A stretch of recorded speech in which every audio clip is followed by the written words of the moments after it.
Vous écoutez Causerie d'experts, votre podcast dédié à la préparation physique et la préparation mentale pour les arts martiaux. Retrouvez chaque semaine un expert qui vous donne ses astuces pour vous améliorer. Retrouvez-nous sur notre chaîne YouTube Corps et Esprit Martial, sur la plateforme podcast de votre choix, ou pour ne louper aucune actualité et avoir accès à nos ressources gratuites comme les 3 e-books écrits par 15 experts internationaux sur le thème 3 conseils pour faire évoluer votre pratique, ou encore votre méthode de souplesse dédiée aux arts martiaux et sports de combat, nous vous invitons à nous retrouver sur le blog Corps et Esprit Martial. Tous les liens sont en description. Bonne écoute!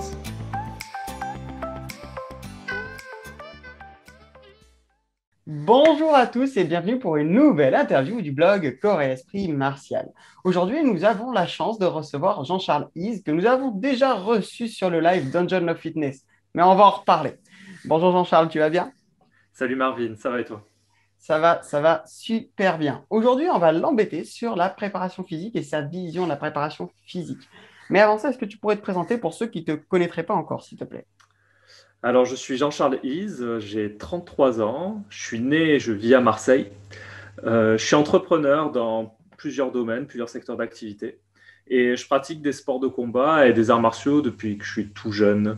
J'ai commencé à 5 ans avec le judo. Très rapidement, je me suis tourné aussi un peu vers le kickboxing et j'ai intégré la boxe à ma culture aussi. Mais j'ai surtout continué pendant ma jeunesse dans le judo. Et ça fait une quinzaine d'années que je m'intéresse aux arts martiaux historiques européens. Et je suis aujourd'hui instructeur au sein de Frères d'AMHE, un frère d'âme pour le jeu de mots, un club d'AMHE sur Aix-en-Provence et Avignon. Et je suis également représentant de la région Sud au conseil d'administration de la Fédération française des arts martiaux historiques européens. Super, merci beaucoup pour ce petit tour d'horizon. Bien entendu, vous inquiétez pas, si vous voulez le retrouver, vous aurez tous les liens en description. N'hésitez pas à aller le voir dans sa salle d'entraînement. Je suis sûr qu'il sera heureux de vous recevoir, de faire un cours avec vous. Donc voilà, c'est un grand passionné, comme Alaric qu'on avait reçu, hein, je ne sais pas si vous vous souvenez, on avait reçu Alaric des arts martiaux français. Donc c'est Ouais. un grand passionné qui est très gentil et vous allez voir que vous allez apprécier sa vision de la préparation physique parce qu'il a créé un jeu qui est sympa. Tu pourrais nous parler un peu de ce jeu-là, s'il te plaît? Oui, alors j'ai créé Dungeon of Fitness. Alors le jeu a commencé à être commercialisé en 2020. On va en discuter, mais j'utilise énormément le jeu et l'activité ludique dans mon travail dans le sport, en réalité. Pour moi, le jeu est un moyen de faire passer des notions et de les intégrer. C'est une des meilleures méthodes d'apprentissage. Pas la seule, mais c'est une des meilleures méthodes d'apprentissage parce que le jeu consolide la pratique. Le jeu encourage en fait un individu à pratiquer régulièrement. Le jeu apporte du plaisir en fait dans une pratique et dans une discipline. Hmm. Le jeu est un moyen de consolider une discipline. Et du coup, je mets énormément de jeux dans toutes mes activités, et même professionnelles. Et forcément, dans une activité sportive martiale qui est pour moi un hobby, une passion et quelque chose que je fais en loisir depuis tout jeune, le jeu doit en faire partie aussi. Quand on s'entraîne avec moi, je transforme dès que je le peux un exercice en jeu. Donc, il est arrivé ce qui est arrivé. J'étais un joueur de jeux de société frustré. C'est-à-dire que je n'avais pas le temps de jouer à des jeux de société, ni la place de les collectionner. Euh, Pas le temps, pourquoi? Parce que beaucoup de sport, beaucoup de travail. Je menais de front de la création d'entreprise, un doctorat en droit et mes activités sportives. C'était juste pas possible en fait d'avoir trop de loisirs dans tous les sens. Le samedi soir, c'était pas possible. J'étais trop fatigué pour ça, en général, je dormais. Et il arrivait ce qui arrivait, c'est que j'ai mélangé des choses que j'aimais. J'ai mélangé le jeu de société et le sport parce que ça m'était utile. C'était un outil dont j'avais besoin sur le moment, dans mon club. Et, et du coup, j'ai créé Dungeon of Fitness, qui n'était pas Dungeon of Fitness à la base, mais peut-être qu'on y reviendra, Hmm. je pense. Justement, alors pourquoi tu en avais besoin dans ton club? À quoi ça t'a servi? Qu'est-ce que ça a apporté à tes adhérents de passer par le jeu? C'était une période hivernale, je crois, et on sortait de vacances. Il y avait énormément d'événements auxquels mes membres voulaient participer, et je les regardais et je les trouvais pas assez disciplinés, Hmm. pas assez sérieux. Euh, Ils avaient envie de faire des choses, mais ils s'en donnaient pas forcément les moyens. Ça ne faisait pas partie de leurs priorités. Pourquoi? Parce qu'ils avaient d'autres choses qui leur faisaient plus plaisir à côté, comme toute personne Hmm. normale en fait, hein, en réalité. C'est assez contraignant hein, de se préparer physiquement et pas forcément très amusant. Il y a les sportifs qui n'ont pas besoin de jeu. Moi, pour moi-même, j'avais pas besoin de Dungeon of Fitness en réalité. Euh, mais face à moi, j'avais des personnes qui s'ennuyaient, clairement. Quand on leur demande de faire des pompes, c'est un drame pour eux. Ils n'y voient aucun intérêt. Et je comprends. Euh, du coup, il fallait que je trouve un moyen de hacker leur cerveau.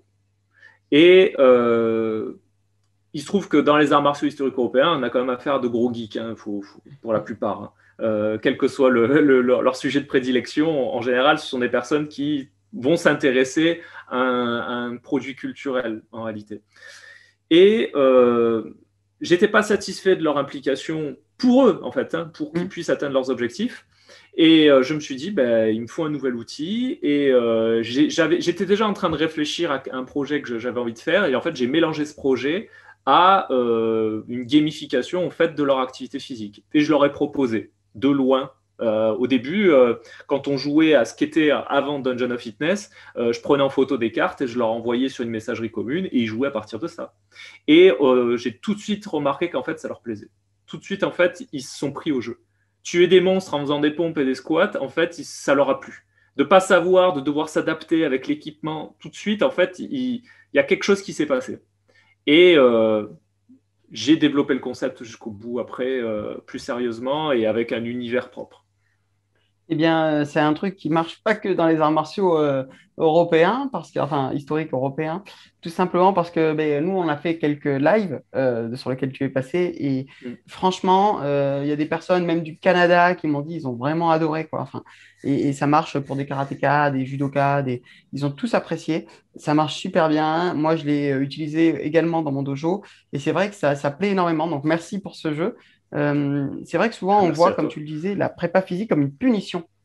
Mm. Tu vois, c'est une contrainte et on ne comprend pas pourquoi. Alors, effectivement, quand on a été dans les aboutissants, quand on a des objectifs de compétition, ou quand on a vraiment quelque chose qui nous pousse derrière, comme toi, tu as pu l'être, ou moi, on a vraiment envie, sans l'objectif de compétition, on y arrive.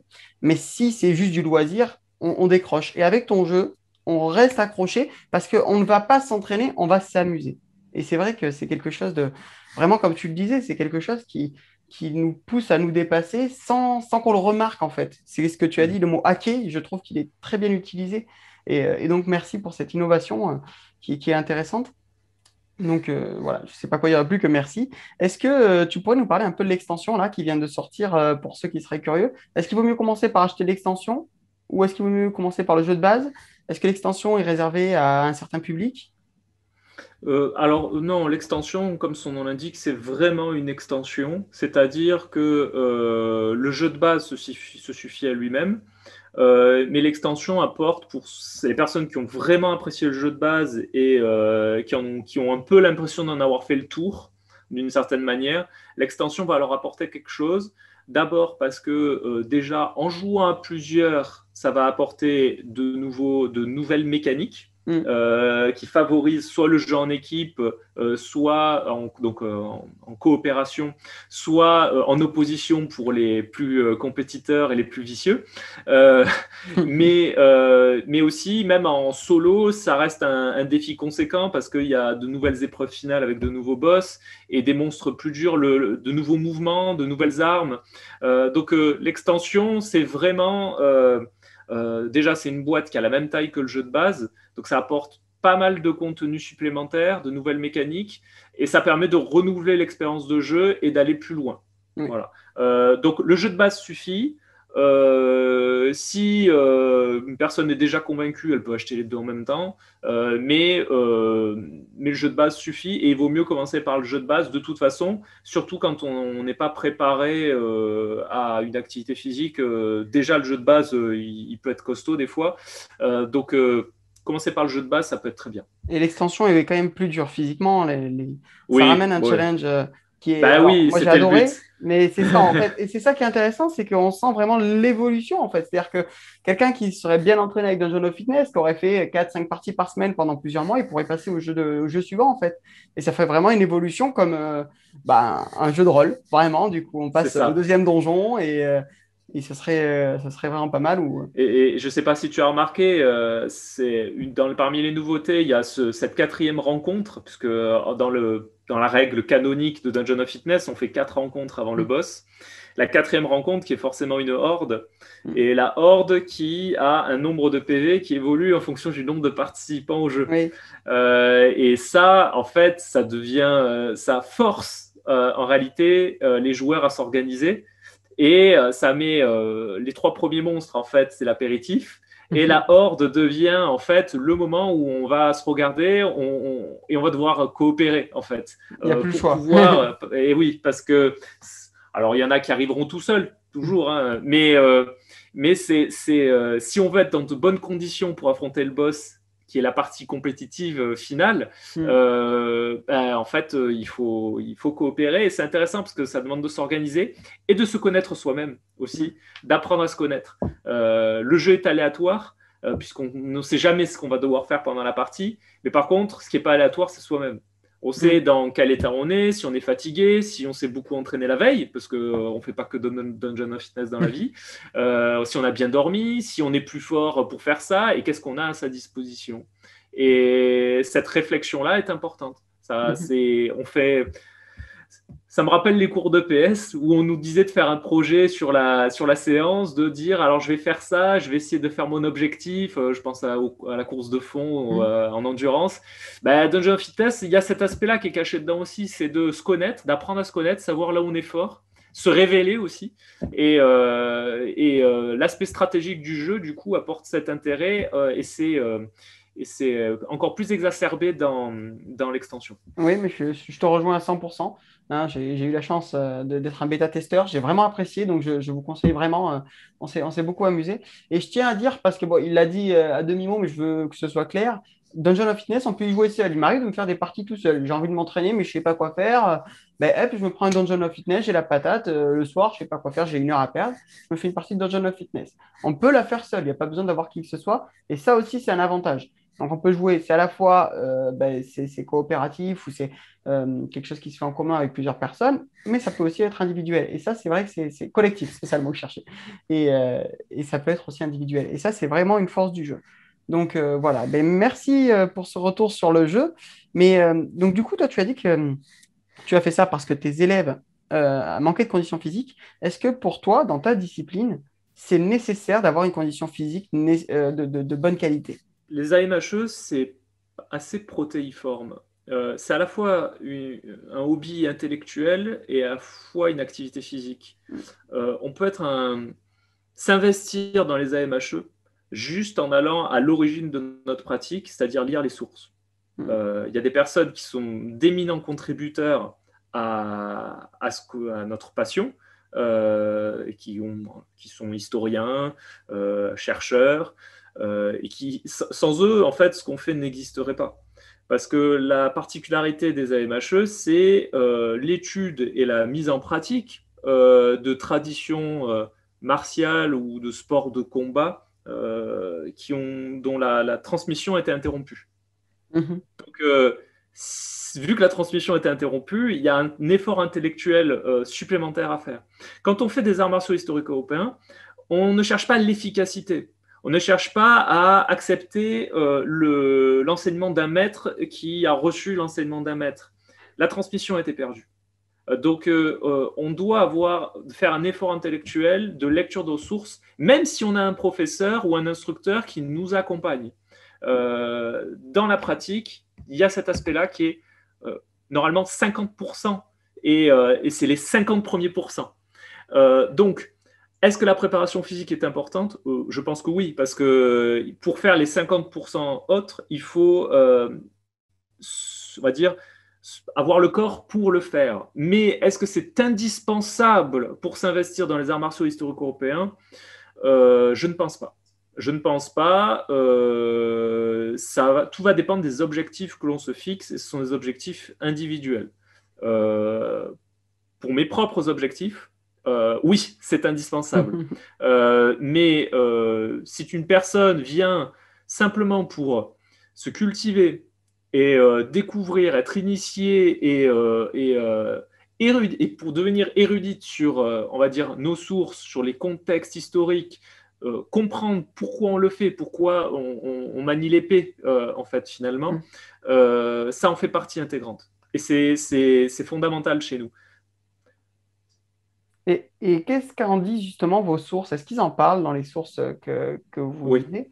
Ils en disent quoi justement de cette préparation physique? Comment ils en parlent? Alors les sources, il y en a beaucoup, hein. Oui. Déjà, tout dépend des époques, des contextes. Mais si tu prends les sources les plus récentes, déjà, ce sont des sources militaires. Peut-être que ça a été évoqué avec Alaric, je n'ai pas vu l'interview par contre, mais parmi les sources militaires françaises, les soldats français qui sont formés pour le combat avec des méthodes qui sont assez anciennes et qui sont perdues, que ce soit le combat à la baïonnette ou au sabre, ou même en boxe ancienne, il faut fortifier son corps. Et si tu remontes encore, il y a des gymnastiques qui sont intégrées à la pratique du sabre militaire. Et si tu remontes encore, par exemple, à la préparation du corps, on va dire la préparation physique et les capacités physiques sont évoquées, soit directement, soit indirectement. Indirectement, par exemple, un maître d'escrime de la Renaissance va donner des conseils de manière à respecter ses propres capacités physiques dans l'escrime.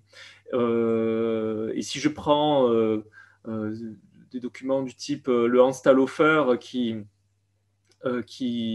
évoque la préparation au duel judiciaire dans la zone germanique à la fin du Moyen-Âge. Donc, le judiciaire, c'est un contexte très particulier. C'est pas la guerre, c'est pas le civil courtois ou ludique. C'est pas la self-défense non plus. C'est quelque chose qui est vraiment à part. Hein. C'est un duel à mort. Sur un contexte très précis. Il évoque 6 semaines de préparation avec des exercices physiques. On a aussi des sources, des documents, des enluminures, peut-être que je pourrais te faire parvenir pour que tu les intègres, où on voit des jeunes aristocrates au Moyen-Âge s'exercer. Alors, s'exercer notamment en soulevant des pierres ou en faisant des exercices de gymnastique. Et puis, on sait que dans l'entraînement du chevalier, il y a l'exercice physique, la natation, la chasse, la danse. Et des exercices de poids de corps où on grimpe aux échelles en tenue de combat. Merci beaucoup pour ce retour parce que c'est intéressant de voir. Et alors moi, ce qui m'a marqué là, c'est les 6 semaines qui sont en fait très proches de ce qu'on pourrait dire pour un combattant. Alors bien sûr, un combattant se prépare longtemps en avance, etc. Mais ce sont sur les 6 dernières semaines, souvent on dit que beaucoup de choses se jouent. Donc c'est marrant de voir que finalement ce délai n'a pas évolué hein, et que le corps humain reste le même. Ça fait partie de la procédure judiciaire, du duel judiciaire en fait. Hein. En gros, c'est 6 semaines de préparation durant lesquelles tu peux prendre les services d'un maître d'armes pour te préparer avant le combat, si je ne dis pas de bêtises. Peut-être que quelqu'un qui m'écoute pourra compléter dans les commentaires, parce que je n'ai pas le document sous les yeux et c'est de mémoire tout ça. Mais effectivement, c'est 6 semaines de préparation qui permettent en fait de préparer son âme peut-être en plus du corps aussi, je crois. Voilà. Mais oui, ben, c'est intéressant ce côté aussi préparation un peu mentale en fait, hein, préparer son âme. Est-ce que c'est quelque chose qui est abordé ça un peu dans les AMHE ou pas du tout? Non, pas toujours. Pas toujours.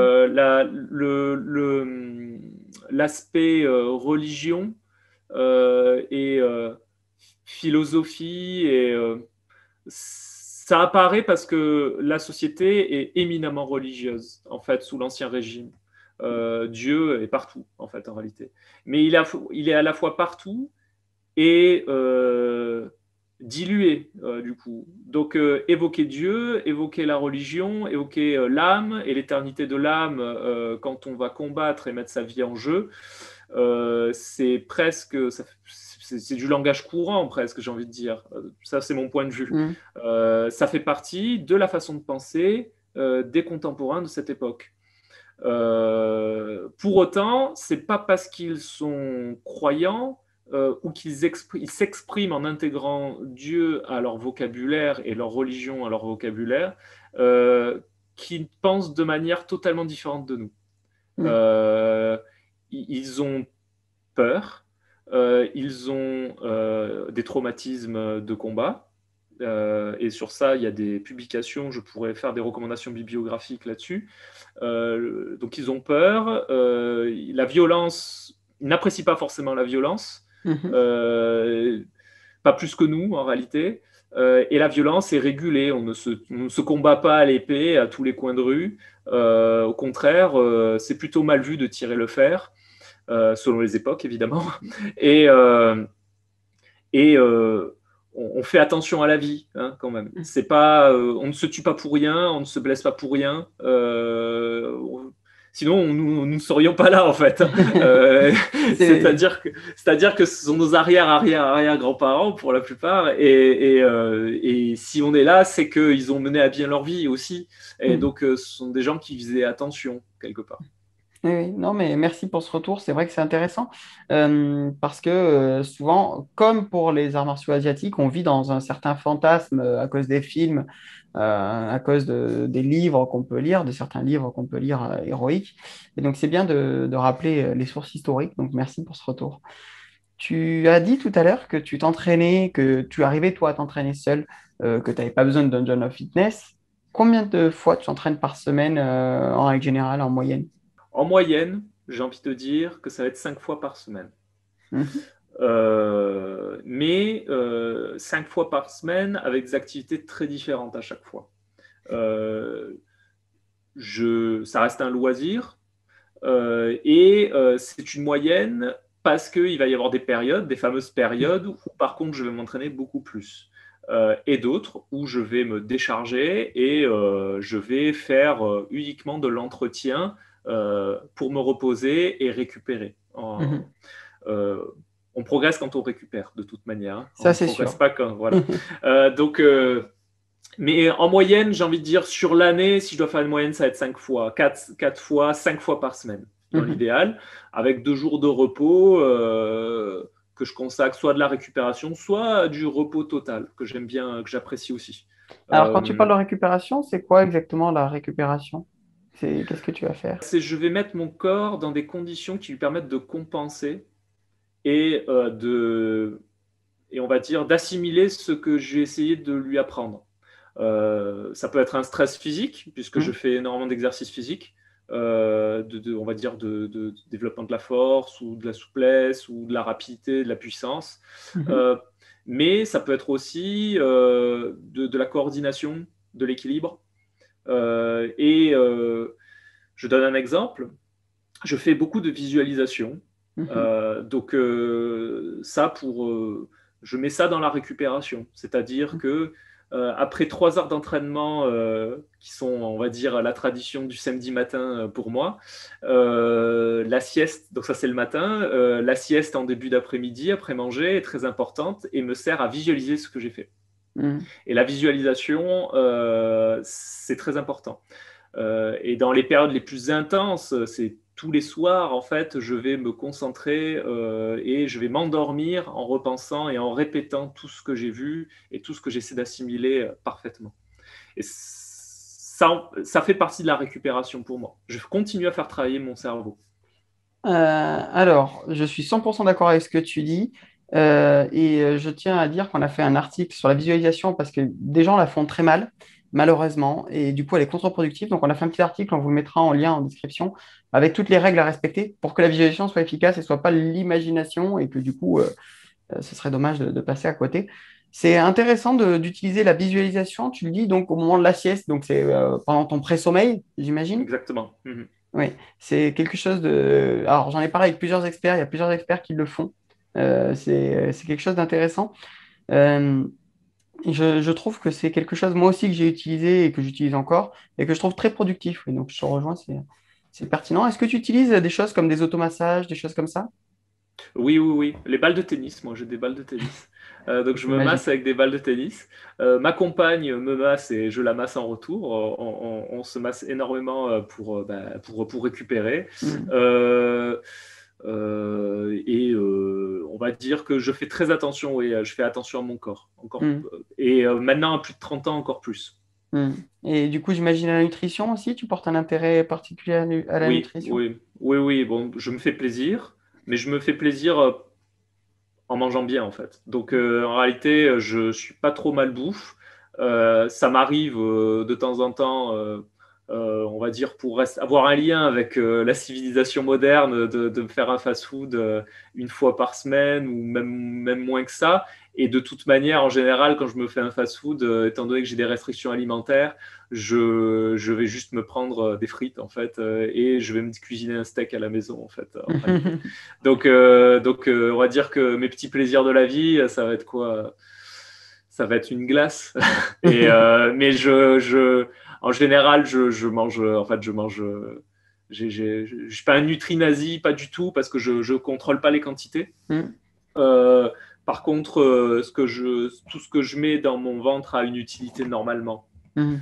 Même mon addiction, c'est le chocolat noir. Et même le chocolat noir a une utilité et j'en abuse pas. Donc en fait, oui, je fais attention à la nutrition, ouais, clairement. Ouais, on reconnaît les vrais guerriers à ça, ils aiment le chocolat noir. Si vous voulez mon adresse pour m'envoyer des bons chocolats noirs, je vous la donne. Euh, non, je dis ça, je suis fan de chocolat noir aussi, donc c'est vrai que c'est bon, C'est hein. une drogue, hein. Ah ouais, ouais, ouais, Une drogue, ouais. c'est addictif. Euh, quel est ton exercice de préparation physique que tu préfères faire, toi, celui sur lequel tu prends le plus de plaisir?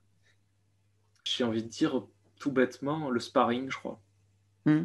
Parce qu'en réalité, moi, si je m'entraîne, c'est dans un objectif de m'améliorer dans ce qui est mon objectif, c'est-à-dire la pratique des armes anciennes. Je reste convaincu, le sparring est un jeu d'une certaine manière, Hmm. et en plus, on devient bon dans ce qu'on fait. Euh, le reste est important. Je fais énormément d'exercices physiques de rééquilibrage parce Hmm. que quand on pratique les armes, on peut avoir des déséquilibres qui se créent. Donc, il faut avoir une activité physique pour consolider, réparer, rééquilibrer à côté. Mais ce que je préfère faire, finalement, c'est ce pourquoi je me prépare. Et donc, je vais mettre des contraintes dans mon sparring, par Hmm. exemple. Des contraintes de temps, des contraintes de poids. Par exemple, je vais me lester. Mhm. Je vais me lester pendant le combat, comme dans Dragon Ball Z.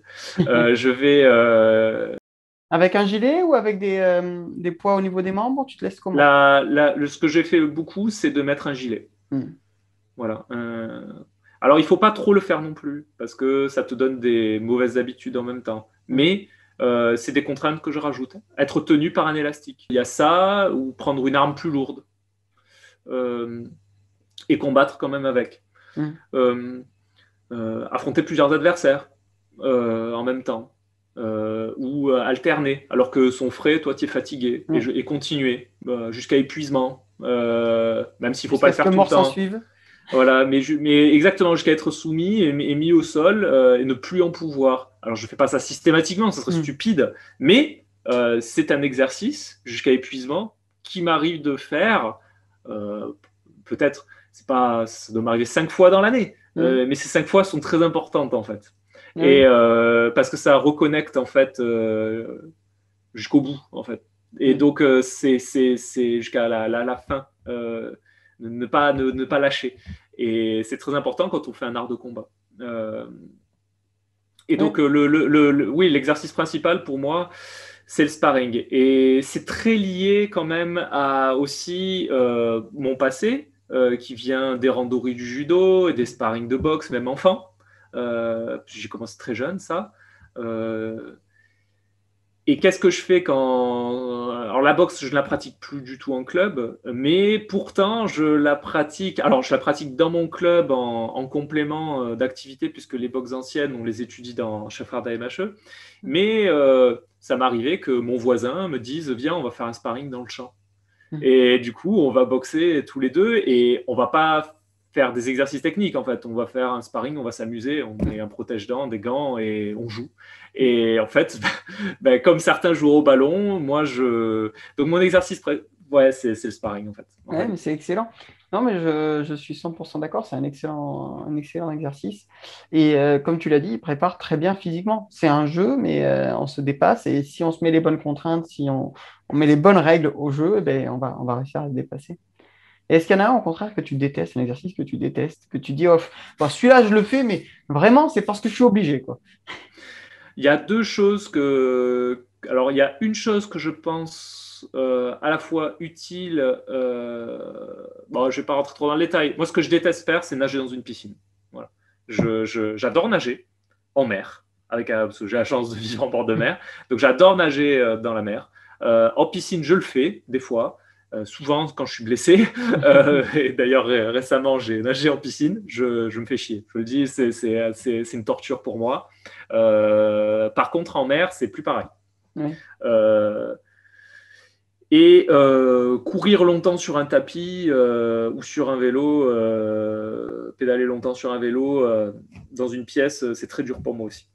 Mais j'allais faire le parallèle, hein, parce que nager dans une piscine, ça revient un peu à courir sur un tapis ou pédaler sur un vélo. C'est-à-dire que c'est quelque chose qui est normalement un moyen de locomotion, mais sauf qu'on ne se déplace pas.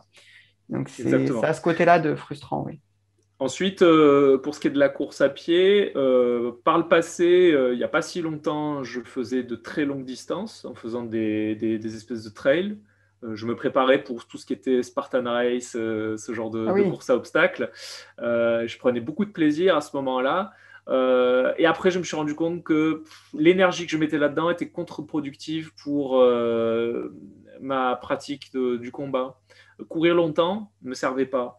Il fallait que je change ma façon de courir et je suis mis à courir moins longtemps et faire du fractionné, des sprints, ce qui était beaucoup plus adapté à la préparation au combat en réalité. Oui, bien sûr. Mais après, ça a un intérêt tout de même de travailler sur, d'un point de vue de préparation physique, hein, de travailler sur la durée. Mais il ne faut pas le faire trop. J'ai mangé le nom, c'est un coach américain qui explique qu'en fait, le corps humain, ce serait comme un réservoir. Enfin, en gros, courir longtemps, ça fait avoir un gros réservoir. Et faire du X, ça permet d'envoyer beaucoup de débit. Et le problème, c'est que si on n'a jamais été capable de courir 30 minutes, 40 minutes, une heure, eh bien, le réservoir est petit. Donc, on va le vider très vite. Même si on sait le remplir vite, on va vite s'épuiser. Donc, c'est intéressant d'avoir une capacité aérobie importante et une puissance aérobie importante. Mais effectivement, le gros du travail, on n'est pas sur l'aérobie en combat. Donc, Ceci dit, ça ne m'a pas empêché de m'amuser à tomber le deck entier de Dungeon of Fitness. Oui, voilà, c'est ça. Ce qui prend approximativement, si on a de la chance, 2 heures. Mais, il faut looter les bonnes armes au début, quoi. Oui, mais bon, faut les manier après. Ouais, mais le deck entier, ça doit être long, ouais, quand même. J'ai pas encore essayé de faire tout le deck, mais si tu devais partir en vacances là, qu'est-ce que tu prends comme outil pour. Tu as le droit à 2 outils pour partir en vacances, pour faire ta prépa physique. Qu'est-ce que tu prends? Pour faire ma prépa physique, bon, bah, je vais faire simple.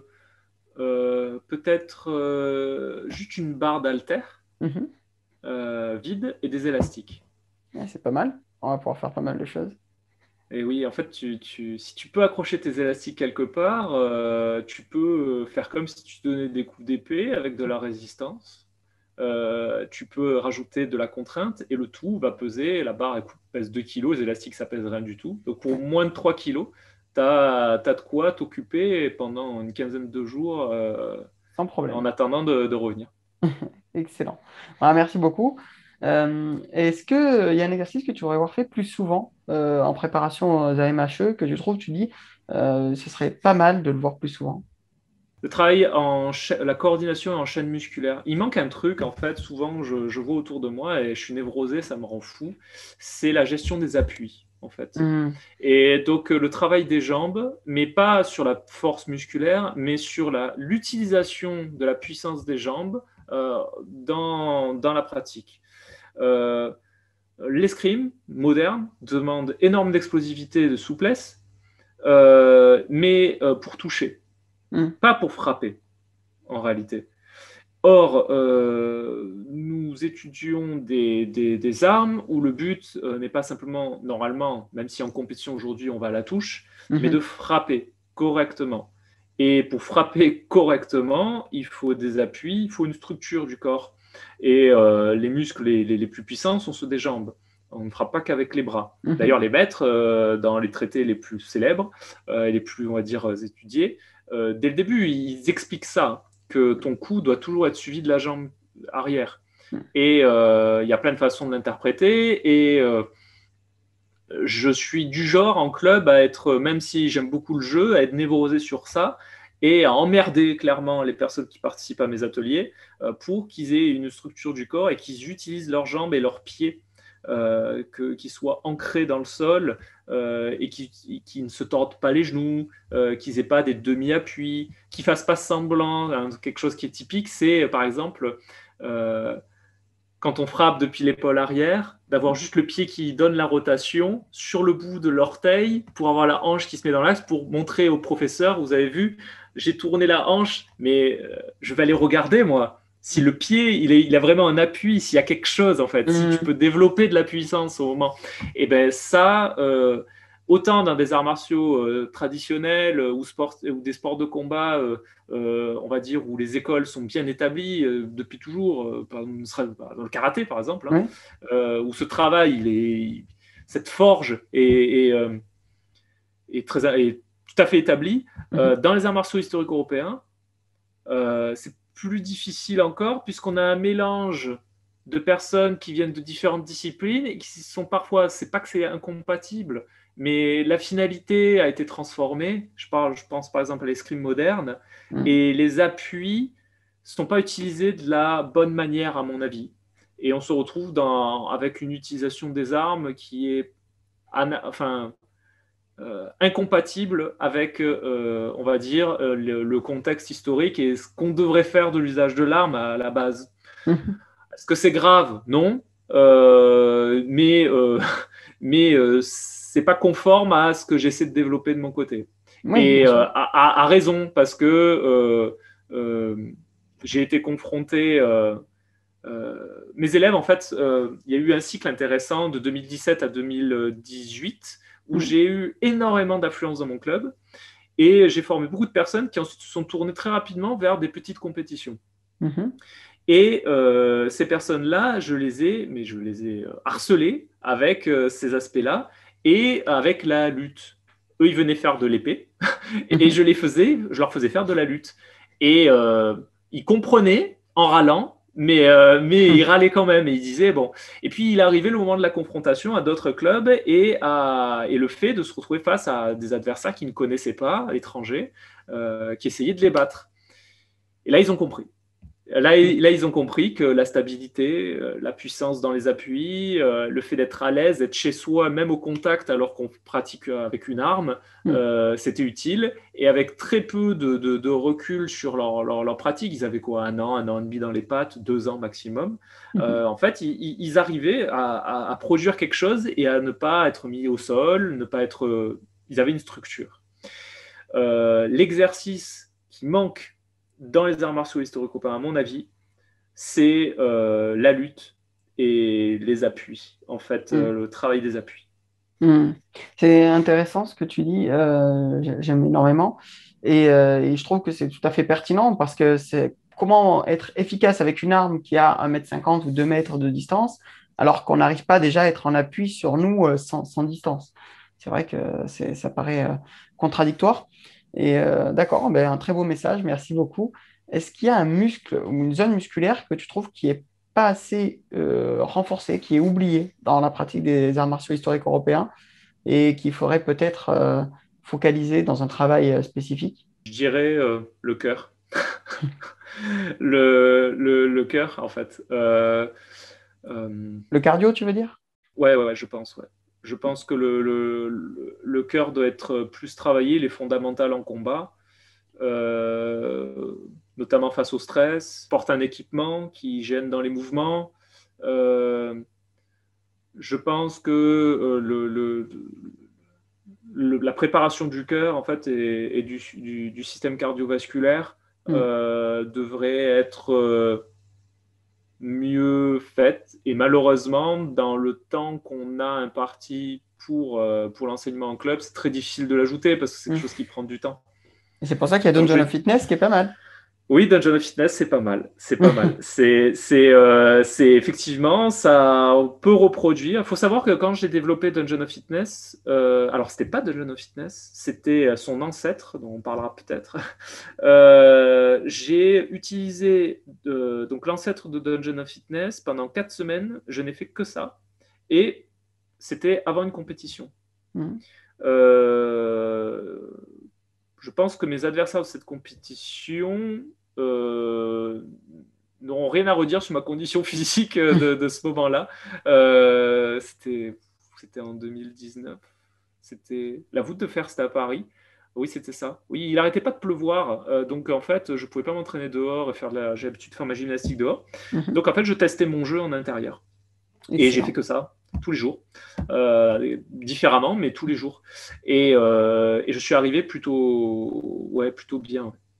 Alors, vous inquiétez pas, on va en parler de cette création de jeu, hein. On en parle dans la prochaine interview que vous retrouverez. Donc, je ne sais pas trop dans combien de temps, le temps que je les monte. Mais voilà, on a fait une deuxième interview sur progrès et plaisir. Et du coup, on va vraiment parler un peu plus du développement du jeu et la façon dont il a créé tout ça. Mais intéressant voilà, de voir à quel point ça a pu t'aider de créer ce jeu et à quel point ça a été efficace pour toi d'avoir un retour. Et puis, j'ai eu la chance d'échanger avec plusieurs de tes élèves et chacun était ravi de ce que ça donnait. Vraiment, voilà. Et puis moi, les élèves qui l'utilisent, c'est pareil, ils sont très contents. Donc vraiment, enfin, c'est un super jeu. Encore une fois, merci beaucoup. Et je tiens à dire que je le dis avec le cœur, j'ai rien à gagner à le dire, hein. Je suis pas payé, je suis pas. Voilà, on le dit, c'est parce que ça, voilà, on le pense vraiment et on ferait pas des lives dessus si on ne le pensait pas. Je tiens d'ailleurs à profiter de cette vidéo pour te remercier une nouvelle fois parce qu'il fait gagner des jeux grâce au live. S'il y a quelqu'un qui me gagne une fois par mois, il y a un abonné qui peut me défier. Et s'il me gagne, eh bien, il a le droit de gagner un jeu Dungeon of Fitness et c'est Jean-Charles qui l'offre. Donc merci pour ton soutien à la chaîne.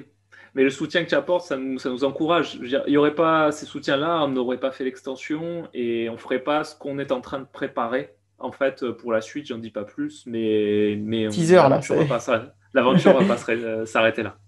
Gros teaser. Ah, une tente de voir tout ça. Et je l'ai fait avec plaisir. Je n'ai pas répondu, pardon, mais encore une fois, on le fait avec plaisir.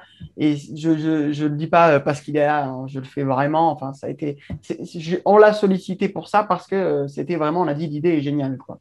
Donc, super. Est-ce qu'il y a quelque chose que tu voudrais voir fait moins souvent, toi, dans les salles d'entraînement pour les AMHE, ou est-ce que tout te convient? Je pense que les gens, autant mon exercice préféré, c'est le sparring. Autant je pense que ce que je voudrais voir moins, c'est alors pas de l'intensité au sens de la musculation ou sportive, mais j'aimerais, je pense qu'il y a un gros défaut commun à la plupart des pratiquants avec armes, c'est qu'ils frappent. C'est qu'ils frappent plus fort et ils mettent plus d'engagement physique quand ils ont un simulateur d'armes à la main que s'ils boxaient. Et en fait, le reproche que j'ai à faire, c'est que les gens, il faut frapper fort de temps en temps. Il faut avoir un engagement physique. Il y a des conditions dans lesquelles il le faut. Mais il y en a, ils ne savent pas en fait pratiquer en dehors de ça. Et ça ne permet pas de se développer, en fait, en réalité. Je pratique énormément en t-shirt, juste avec un masque et des gants. Ce sont des sparring. Je veux dire, on essaie de se toucher mutuellement. En général, on met des protections de coude aussi, parce que fois il y a un accident, il suffit juste qu'on se fasse accrocher un peu le coude. C'est une zone qui est assez douloureuse avec des armes en acier quand même. Enfin, des simulateurs d'armes en acier. c'est vrai que, c'est vrai que le reproche que je ferais, c'est que des gens qui n'oseraient pas se mettre des gifles Oui. se mettent des coups de barre en fer. Voilà. Et ça m'est arrivé de dire à deux élèves, c'est il y a quelques années déjà, de dire à deux élèves, arrêtez de vous frapper si fort, vous allez vous faire. Déjà, vous faites n'importe quoi, et puis en plus, vous allez vous faire mal, ça suffit. Et ils ne comprenaient pas. Je leur dis, bah, ok, enlevez les masques, euh, enlevez les gants, posez les épées, mettez-vous des gifs, battez-vous. Ils n'osaient plus rien faire. Mm. Les protections désinhibent et le fait qu'on ne frappe pas avec son corps et avec une prolongation de son corps, qui est le simulateur, désinhibe aussi dans l'intensité. Mm. Et il y a quelque chose qu'il faut cadrer sur ça. Et pour autant, ça veut pas, je suis pour que la pratique compétitive puisse être faite sans, on va dire, sans retenue. Donc avec un matériel adapté si possible et un règlement adapté aussi. Mais en salle, des fois je trouve que sport de combat rime avec violence et c'est dommage parce que je pense que alors quand on monte en niveau et qu'on est face à soi des gens expérimentés ou qui ont pratiqué des sports de contact un peu entre guillemets virils, du type boxe, normalement, sauf s'ils sont des psychopathes, ils savent doser toute manière et s'adapter en fait. C'est qu'un exercice en fait. Et même en sparring, le sparring est un jeu, est un exercice, et il n'y a pas besoin de temps en temps, il faut y aller fort. C'est ça que je veux dire. Mais Il faut faut pas savoir tout le aussi. temps y aller fort. Et en plus, pour l'apprentissage, c'est vachement moins productif parce que les gens ont peur de prendre le coup, donc ils osent plus, ils apprennent pas le nouveau schéma moteur. Quand on met de la force, c'est pas le bon. Enfin, normalement, moi, dans les pratiques que je connais, tu vas me dire si je me trompe, mais il faut essayer d'être relâché. Donc la force, c'est à l'opposé de du relâchement. Donc du coup, on n'est pas en train de travailler dans le bon sens. Et par contre, il est important de savoir ce que ça fait de fois de prendre une bonne droite ou de prendre un bon coup d'épée quand on pratique des armes d'intensité là. Donc il faut savoir des fois mettre de l'intensité, mais il n'y a aucun pratiquant, même de MMA, de boxe taille, de ce que vous voulez, qui pratique tout le temps à 100%. C'est parce que sinon on finit cassé, on finit par être complètement démotivé. Enfin, c'est contre-productif. Le corps résiste pas. En fait, on s'en rend pas compte. Mais, mais en fait, les gens s'en rendent pas compte immédiatement. Mais c'est effectivement à haut niveau, en réalité, on prend un combattant de MMA. Bien sûr qu'il va faire des sparring, bien sûr que de temps en temps, il va appuyer. En général, il met des protections d'ailleurs. Mais il ne va pas le faire systématiquement. Il y a un travail technique à la base énorme, en fait. C'est ça. Et du jeu du jeu et de l'échange à basse intensité. Parce que sinon, en fait, et surtout avant un combat, parce que on prendrait trop de risques de se blesser, en fait, et de Ce s'abîmer serait avant un dommage, combat. oui. Ce serait dommage. Par contre, et c'est là où je rejoins ce que tu disais tout à l'heure, ils utilisent énormément les contraintes. On va faire que de la réponse main gauche, on va faire que. Et c'est là où on peut mettre de l'intensité. En fait, l'intensité va venir de là, de ces contraintes-là. C'est-à-dire que ce n'est pas Oui, forcément l'intensité physique, mais on peut venir sur l'intensité technique. exactement. Merci beaucoup pour cette interview. On va arriver sur les deux questions que je pose à la fin de chaque interview. Est-ce qu'il y a une question que tu aurais voulu que je te pose sur la préparation physique? Une question qu'on devrait poser, c'est d'où vient ce que je fais, à la limite? Quelles sont mes sources, peut-être? Et alors, quelles sont tes sources? C'est les relations avec de multiples coachs. Peut-être que, bon, déjà, j'ai eu mes professeurs d'arts martiaux quand j'étais enfant, mais au final, c'était assez classique. Hein. On parle des années 90. Donc, il n'y avait pas de. Et puis, il y a eu les premiers coachs pour la préparation physique que j'ai eu, c'était à l'université, à la fac. Parce que je faisais du droit. Le but, c'était de devenir policier ou gendarme. J'ai pas du tout fait ça par la suite, mais n'empêche que je voulais préparer des concours et passer des examens qui étaient assez exigeants et importants.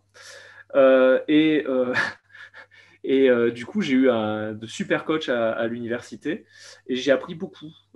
J'ai commencé à vraiment recevoir de l'enseignement sur ça. Et par la suite, j'ai commencé, quand j'ai dû moi-même transmettre quelque chose, il a fallu que je lise et que je me renseigne à la fois ce que pouvait être la musculation, l'anatomie, sans pouvoir avoir de diplôme en sport à Mm. l'origine. Euh, Jusqu'à ce que finalement, la Fédération française des MHE mette en place des formations pour les instructeurs dans les clubs ou juste les personnes qui voulaient se lancer correctement dans ce loisir, dans ce hobby, dans cette activité, des formations qui évoquent notamment la préparation physique Mm. et pour encadrer les personnes. Je pense que savoir d'où viennent de les connaissances de la personne qui transmet, là, quelles sont les sources, en fait, c'est Mhm. important. Ça permet d'avoir du recul sur ce qu'on nous dit. Bien sûr. Euh, Évidemment, après, au-delà des sources, on va dire que les exogènes, on va dire, il y Mm. a ma propre pratique et ma propre expérience, mon observation, en fait. Euh, Ça n'a rien de scientifique parce que je suis le seul témoin de ça. Mais quand j'ai pu voir d'autres, par exemple, euh, des clubs étrangers, d'autres nations s'échauffer, travailler en groupe avant une compétition, je les ai regardés. Mm. J'ai regardé comment ils faisaient, j'ai essayé de comprendre pourquoi ils le faisaient, et j'ai appris beaucoup. Mm. J'ai Ouais, appris beaucoup comme ça aussi. oui, mais et puis il y a de nombreux athlètes qui le disent. Durant les compétitions, ils apprennent énormément au contact d'autres athlètes et qui leur demandent des conseils. Et alors, tu as parlé de livres. Quels livres as-tu lus qui t'ont intéressé, qui t'ont paru pertinents? Quel livre tu pourrais conseiller là, à des personnes qui voudraient lire?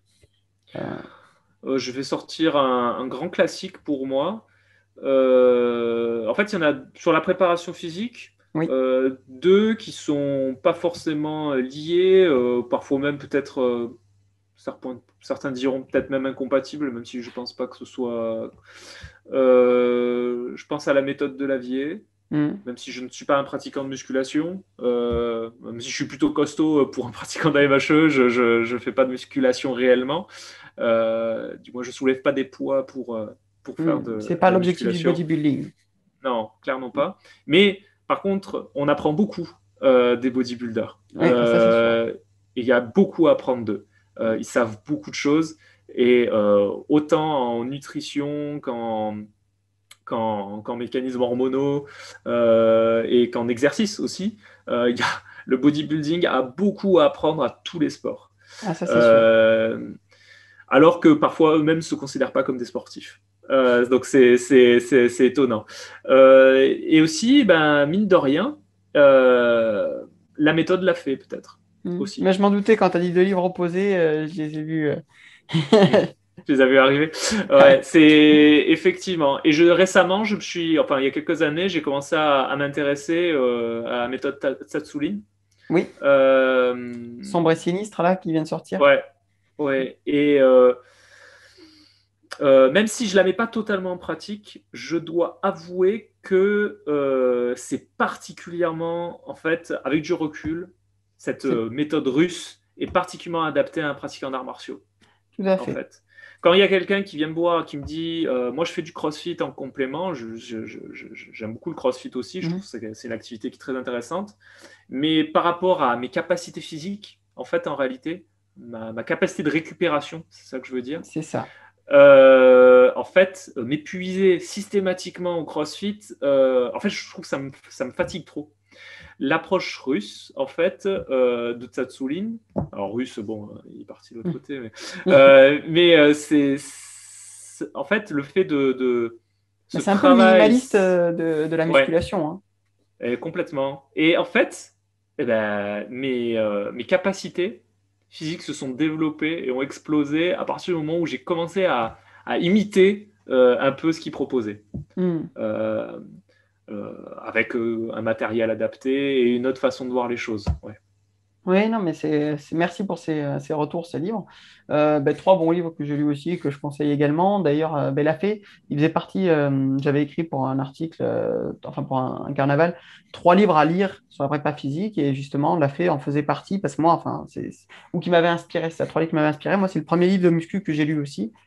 Et oui, je pense qu'il y a des choses à tirer. Après, aujourd'hui, ça dépend ce qu'on recherche, mais de l'avier, je trouve plus pointu personnellement maintenant, aujourd'hui, avec du recul, plus, oui, plus pointu dans la recherche, dans la démarche scientifique. Il est critiqué sur l'aspect scientifique, méthodologique de ce qu'il fait, Oui, et quand même, d'un point de vue anatomie, c'est analyse des ça. mouvements, bah, il reste la base. Et puis de toute façon, euh, il a peut-être pas fait l'objet d'une revue par les pairs, d'une publication scientifique.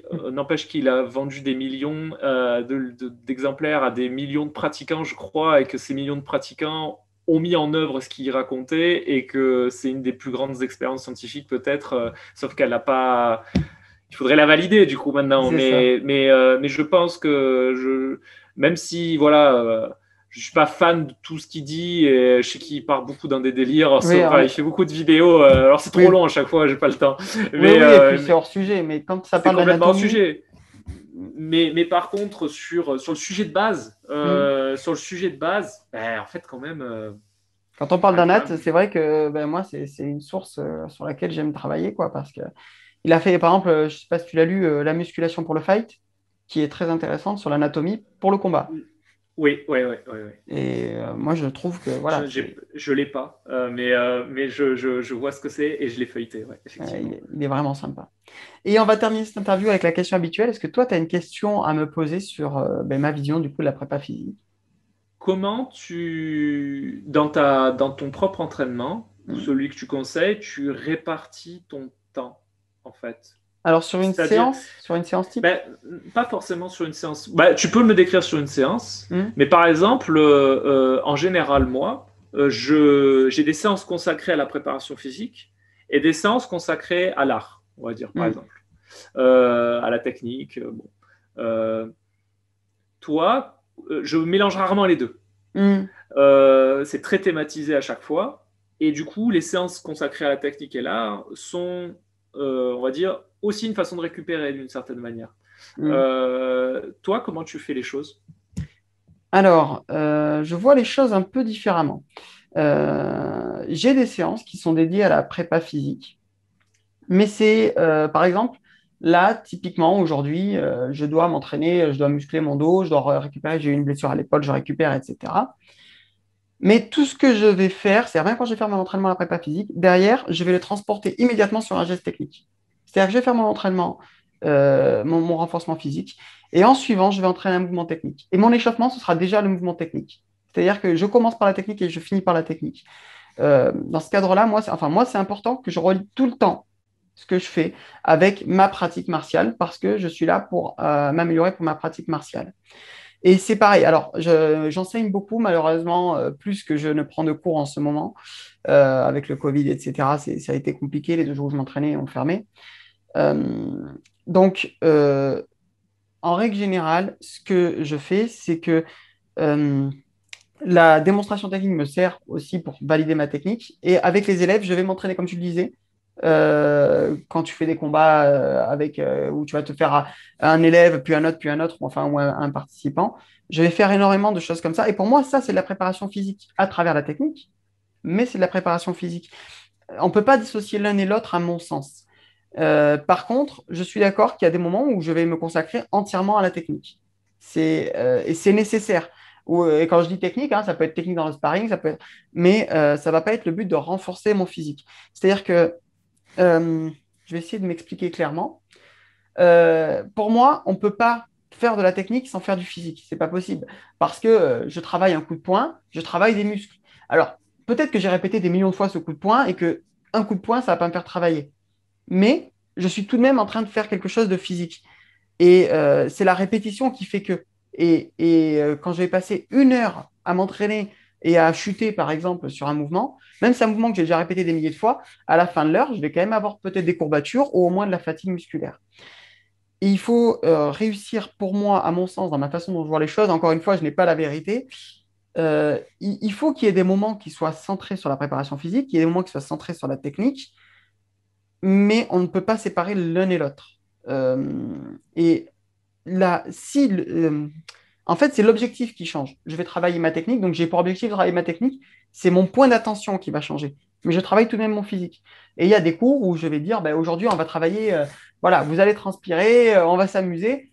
Bon, ben, ils savent qu'ils vont transpirer, que ça va suer sang et eau, mais on va quand même travailler la technique, malgré le fait qu'on ait fait dans la séance, je ne sais pas combien de pompes, de squats, et que, voilà, donc je suis comme toi, j'aime bien gamifier tout, donc on va faire des jeux, des parcours, des choses comme ça, mais j'ai des difficultés à me dire cette séance est purement technique et cette séance est purement physique.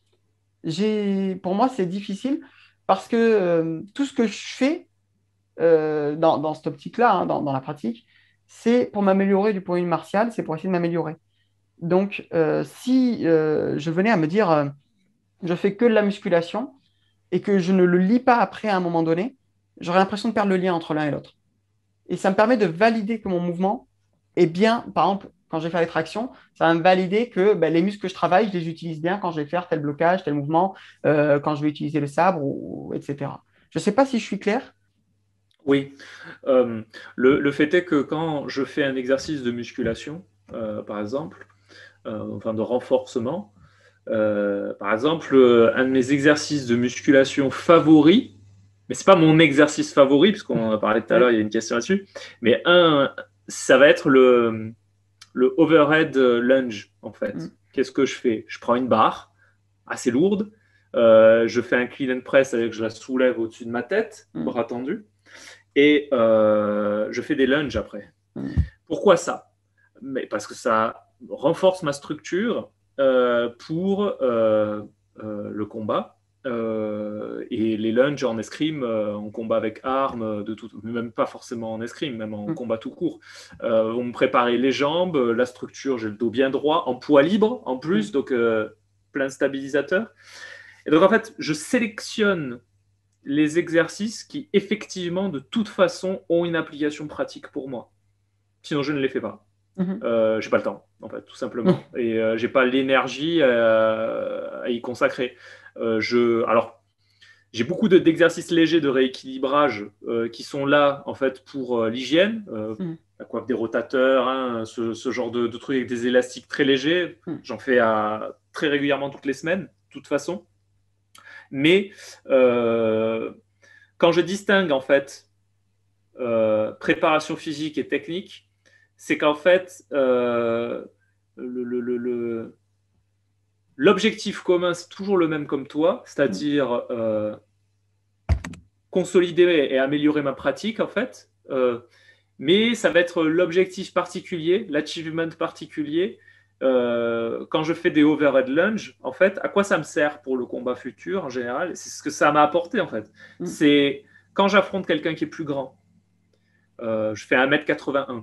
Donc je ne suis pas petit, mais je ne suis pas grand non plus. Et ça m'arrive de tomber sur des colosses. Et il n'y a pas de catégorie de poids hein, dans les arts martiaux historiques européens. Et quand tu vas dans les pays du Nord, tu affrontes des gens qui sont grands, qui sont costauds, et ou bientôt, j'espère, dans les pays de l'Est, ça va être pareil en fait. Et Mm. pour avoir une structure qui résiste en fait à une personne qui fait 100 kilos, ben, en fait, il faut que je peux pas me contenter en fait d'utiliser mon poids de corps à ce Mm. moment-là. Il faut que j'ai autre chose. Au moment où quelqu'un va essayer de m'écraser sous un coup, euh, il va falloir que et Que donc tu saches ben, résister. exactement. Et mon corps, je le prépare de cette manière-là Mm. aussi. Et d'ailleurs, j'en reviens à cette fameuse enluminure que je te ferai parvenir. Euh, qui est assez connu dans notre milieu, mais qui est en dehors des AMHE, qui est moins connu, où on voit donc des jeunes aristocrates, des jeunes chevaliers s'entraîner, et dont un qui soulève à d'une main un caillou au-dessus de la tête. Mm. Et c'est ce genre d'exercice de soulever de poids, et il fait ça juste à côté de deux autres qui luttent, et deux autres qui combattent à l'épée, et un autre qui fait l'arbre droit sur une table.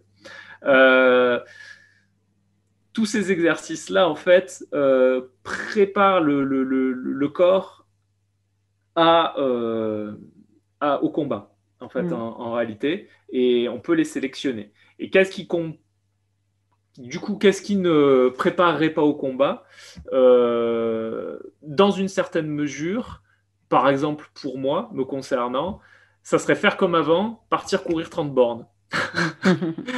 Ça prépare à autre chose, ça agrandit le réservoir, c'est vrai aussi, mais est-ce que j'ai besoin de le faire 30 km? Je ne pense pas. Donc, ça dépend de beaucoup de choses et ça peut être utile dans un cas très spécifique. Ça peut avoir son intérêt. Oui, dans un cas spécifique. Mais il ne faut pas que ce soit du régulier. Enfin, du moins, il ne faut pas. Si le but est derrière l'amélioration à la préparation physique, de la condition physique, pardon, pour la pratique martiale, effectivement, c'est peut-être pas le plus optimal. Mais après, je comprends ce que tu dis. En fait, finalement, on est relativement d'accord. Je ne sais pas si j'ai bien répondu à ta question quand j'y ai répondu.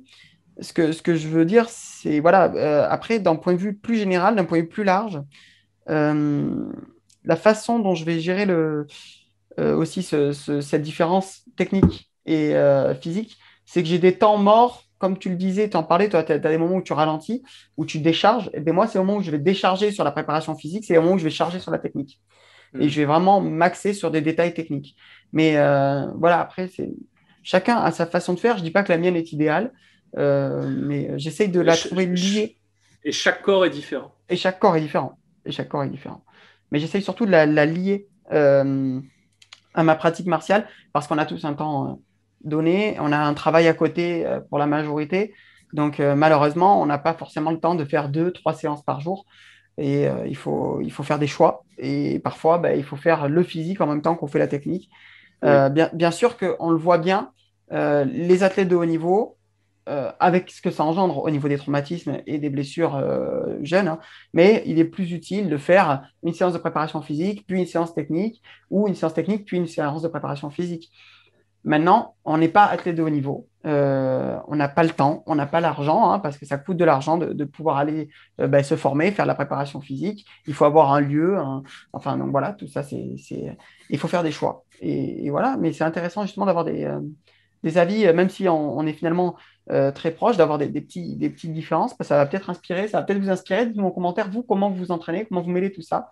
Parce que ça nous donnera peut-être des idées aussi pour changer nos entraînements aussi et faire évoluer. Il n'y a que comme ça que ça évolue, hein, c'est par la discussion et l'échange. Du coup, tu fais une remarque intéressante. C'est que il ne faut pas, quand on est amateur et que ce n'est pas son métier, imiter des rythmes d'entraînement professionnels. Ah, ça, c'est clair. Même si c'est imaginé avec une progression, et il ne faut pas imiter des rythmes qui ne sont pas soit compatibles avec sa propre génétique, en fait, son propre corps. Chaque corps est différent. Et sans parler, même si c'est un secret de polichinelle, du dopage qui existe dans le sport professionnel, qui fait que, en fait, pour un quidam, c'est impossible en fait d'atteindre, même avec une bonne génétique et on va dire une bonne progression,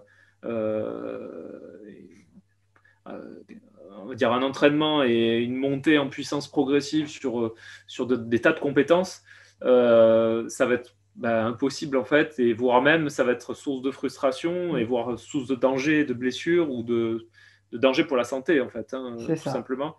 Donc faire attention, oui, quand on regarde et qu'on s'inspire de quelqu'un, prendre conscience de ça. Oui, on n'a pas tous la même histoire. On ne sait pas depuis combien de temps ils pratiquent. Oui, non, mais tu as 100% raison. Merci de faire ce rappel.